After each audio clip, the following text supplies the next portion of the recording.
Hi, morning, everyone. So first of all, thank you all for taking time to join me in this session. Yeah, the topic I want to share with you is for going global.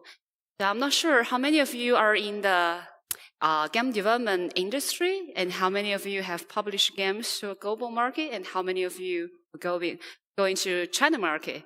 So I think I can share one case here. So that is a new case we recently released. A game called Legacy of Discord in it's over 200 countries now. So I'm going to share with you how we made this game for overseas and how we select the genre and how we localize and live operation for this game. Okay, so first of all, that is a chart to show you what we see in the global market.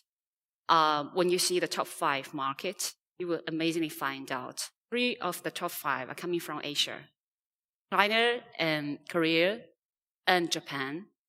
But these markets, although they are quite huge market, they are also very unique from the Western market. So many game companies from Western market we find it's extremely hard or high barrier to enter those markets. And even for the companies from Asia, they also find it's really high competitiveness in these markets already. So the question mark for us is that, what do we do? How do we figure out the high growth market? A good news is that you can see the long tail market is quickly ripping up, and especially in markets like India. According to the latest data from Google Play, India has become the largest download market in 2016. So what will happen? This put our eye, keep watching. Okay. Another question for many game development companies is, what is the genre I should choose if I want to enter more markets? Okay, that is not an easy answer. So when we choose to go global, we also have this question mark. We also struggle because, see this chart in the right-hand side, 70% of the games in China is RPG, most of them MMORPG or ARPG. That means we are extremely good in this genre, but in the rest of the market, you can see that most of the markets enjoy a high population of SLG. So when we decided to take this game, Legacy of Discord, to global markets, we are actually facing a really high difficulty and risk. We don't know whether it will win in the market. But the answer unveiled itself until we release this game. This game is actually having a quite, you can see from the art, have a quite Korean style art. And it also shares a similar view of world from a Korean traditional PC client game. So when we made this mobile game, it's actually developed by a studio based in Beijing. And this studio has shared a very good, a track record making ARPG games. And this game is also the only one game that is featured by Apple in WWDC in last summer. So when we bring this game to overseas market, we have some luck that this game is featured, got a global feature from Google Play and Apple. And this is some result I want to quickly share with you. It achieved actually top 10 in over 60 countries. That is actually a very good performance from an Asian game. And you see this map, you can see some different colors. So in the color red and orange and pink, it actually achieved the high performance. And this is still the start. And these are the countries we achieve top 10 in the grossing chart. And this is the data that we already achieved. It's $16 million per month. So that's actually out of our expectation for all of the, the publishing team in China, because we never thought an ARPG game can win in the Western market. And in last week, it actually achieved the top 20 in US grossing chart. Okay, so let's see. This is a distribution of revenue now. Only 30% of the revenue coming from China. And it doesn't include the revenue from Korean market because we are about to release this game in Korea very soon. Okay, So the key takeaway when we release this game in overseas markets is we have 3 key takeaway. The first key takeaway is in the art. I noticed that there are some art designer very famous sitting in this room. So I just humbly want to share with you some of our experience. So our feeling is that, first of all, stylish is what we are looking for when we release a game in overseas market. While stylish is not equal to fine art. I just want to share with you some case here. Okay, so we are highlighting 3 keywords here. One is outstanding outfits. That means you need to have a very unique outlooking for your character. And the second is that this game is actually developed by our own engine, Fancy 3D. It has this special technology that can bring a glowing effect to the character and also special effects. And this is very loved by Apple, which is the reason they give this game the feature in WWDC, and it's the only game from China which got this feature from Apple. And I want to share with you some case. These are Asian games. The first one is an ARPG game from a Chinese developer, and the rest 2 are from Korean. So we share the similar concept of designing the characters. But what we want to do is that we want to make the fantasy more stylish. Okay, I want to share with you a video. Maybe you can later. So this is the character of a major character from our game. You can see the wing system is actually following by the concept from some PC games from Korea. However, we make it more vivid and more fantasy so that when the users open this game, they will easily remember for your game. And maybe a video that can show you better how we make this glowing effect.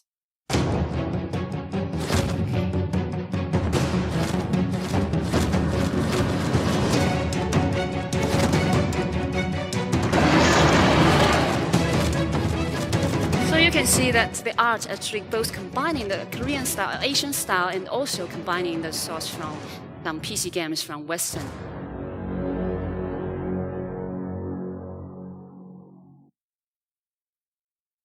Okay.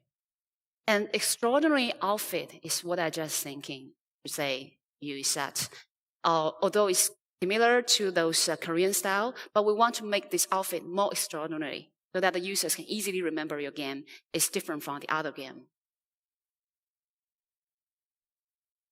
Another key takeaway is compatibility with the handsets.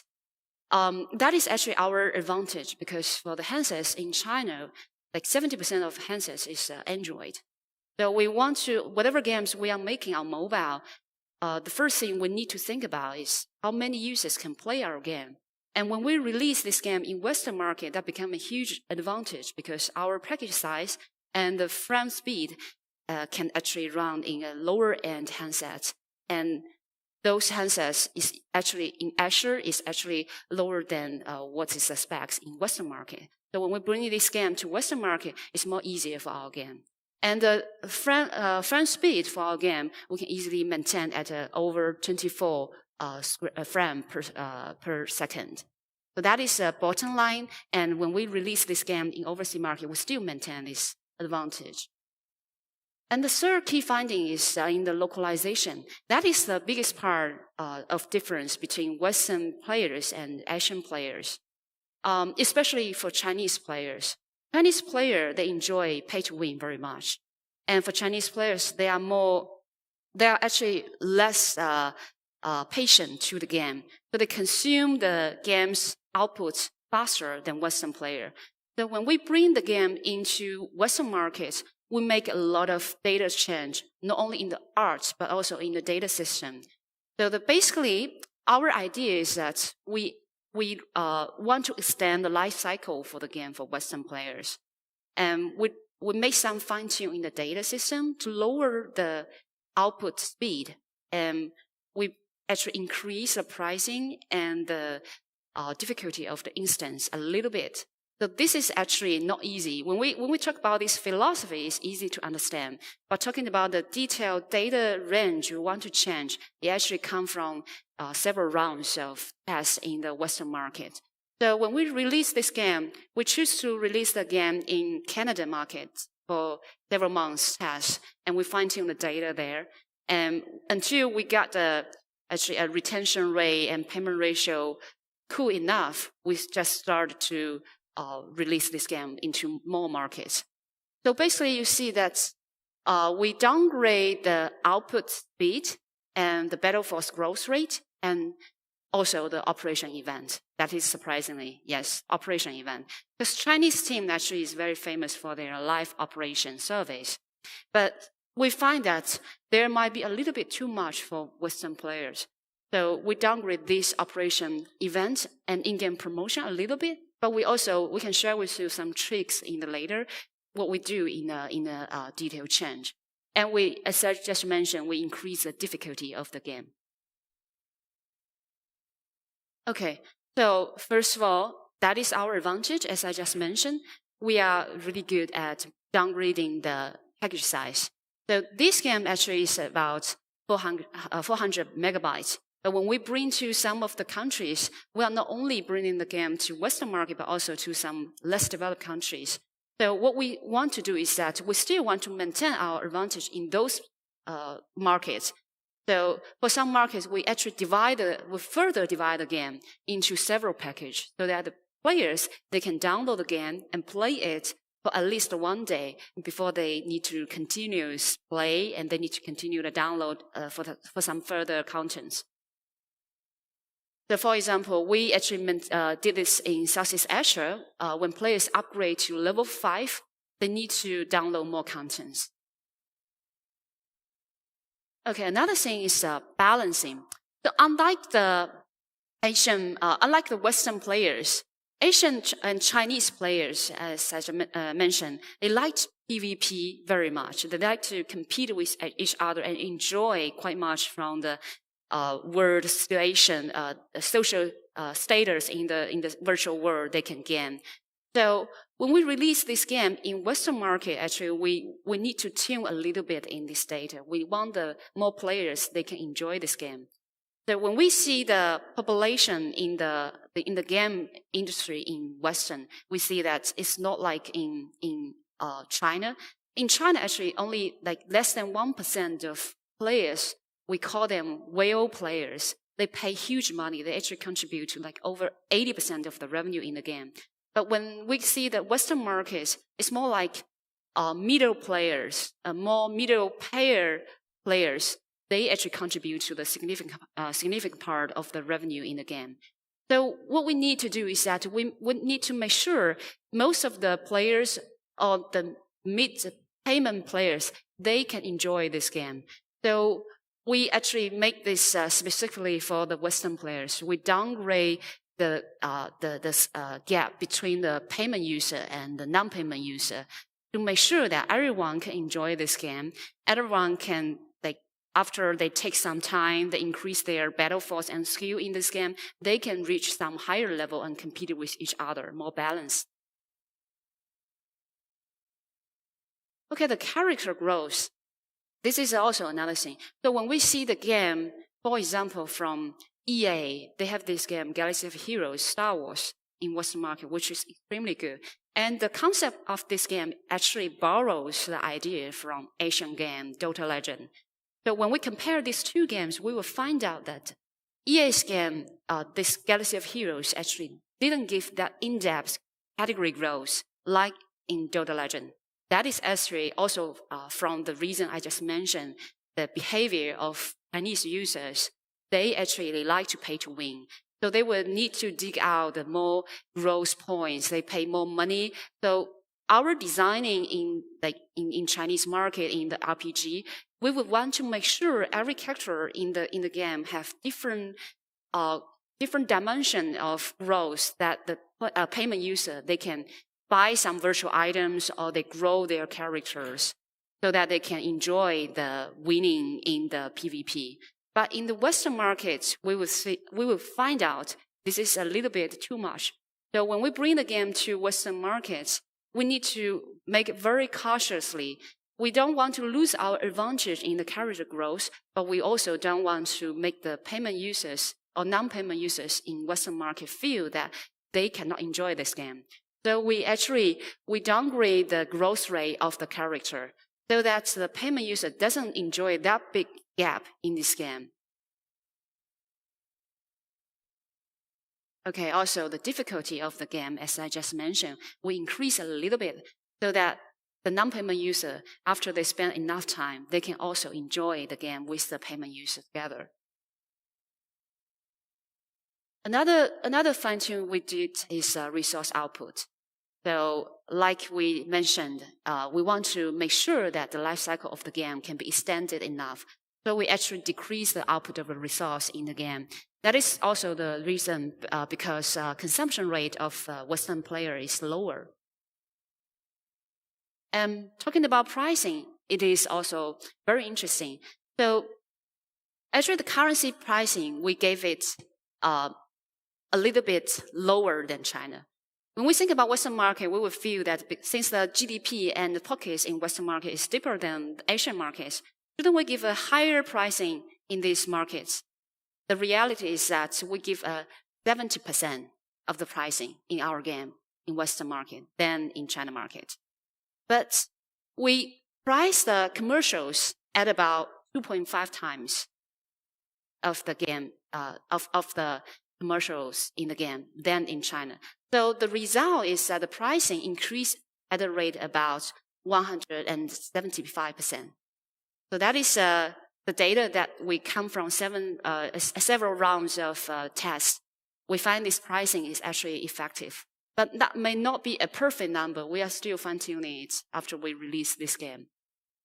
And also another trick is that because, as I just mentioned, because there are a small group of deep pocket player, a whale player in the Asian games, when we bring this game to Western market, we don't want to make the non-payment users feel bad about it. So there are some items actually which is pricing extremely high in our previous version in Asian market. Actually, we divided this divided this item into some smaller package so that when the players, they pay for the package, the virtual items, they will feel the pricing is not that high, but in the reality is that they need to buy the whole group of virtual items to get the final ones. So this is another trick we get this pricing difference. Okay, so that's mainly the key findings that we want to share with you. So I know that many of the developers in Western markets is mainly doing casual games. So we also want to share, because this is a case is mainly about the MMORPG and ARPG game, because we actually face a huge difficulty and difference when bringing Asian games to Western market.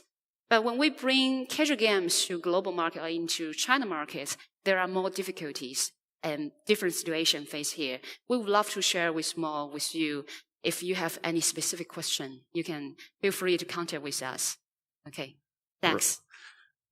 Great, that was really good. Okay. I must say, like these type of talks where you actually tell you what to do instead of not what to do is really good.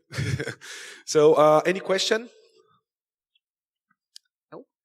All right. So in fact, I will have maybe like 10 or 20 questions for you. All right. Because live game operation is super important for growth.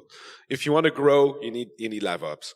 So maybe for the people here, you could share how are the team formed to make a decision? How will the team involved will decide, okay, we're going to start lower the difficulty in that region versus another one? And who are involved into these teams?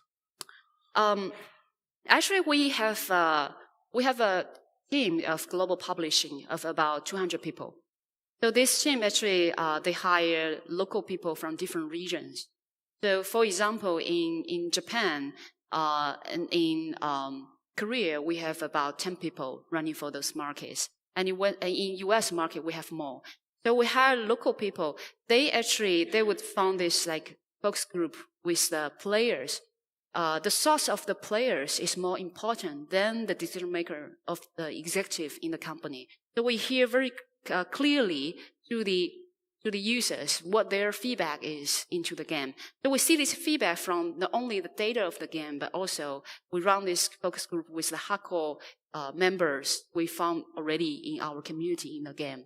So whenever the game we release in specific market, we will run a survey among these users and hear their voice, how they feel about this game, and what of the parts they feel very interesting, and what of the part of the game they feel that need to be changed or upgraded. So according to the results, our experts in the different local markets will give the feedback into the internal studio. We also have a studio that is working side by side with our publishing team for the localization. So this team actually include the experts in art and also the expert for live operation. So they will combine those feedbacks from the users into the live operation events into the game. That is fantastic. So now you can realize that launching the game is not only that, it's really operating it after, and how many people is involved, 200. And if you look at your competitors, it's exactly the same thing. It's huge team dedicated only for live operation. Right. So thank you very much. Thank you. Thank you all.